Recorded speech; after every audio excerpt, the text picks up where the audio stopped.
This is the first year for E-Tron, the E-Tron Quattro vehicles being driven. It's also the first year where in general you have hybrid technologies being tested and being utilized in an endurance race, the hardest endurance race in the 24 hours of Le Mans. It is the longest track, it is the most aggressive track, highest speeds, and certainly tests the durability of the car.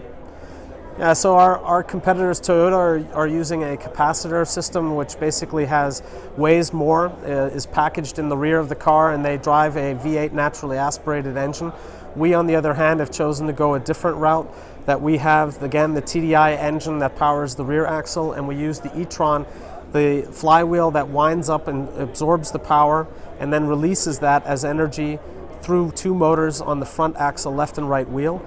And what that enables the drivers to do, in essence, is to generate the power when they brake, when they go into a turn, and then they release the power as they come out of a turn and they accelerate above 120 kilometers per hour, which was a setting that was basically mandated by the FIA because they didn't want us to have the advantage of all-wheel drive in the race, which certainly would be a big competitive advantage, much like our Quattro vehicles were during the 80s in World Rally Championships. Now, TDI technology has proven, no one thought that that a diesel engine could win in a race of any kind. And when our TDI engines proved that years ago and have consistently proved that, I think this is the next step that shows the direction that racing will take. We will see more integrations of hybrid solutions going forward, and we're excited about it.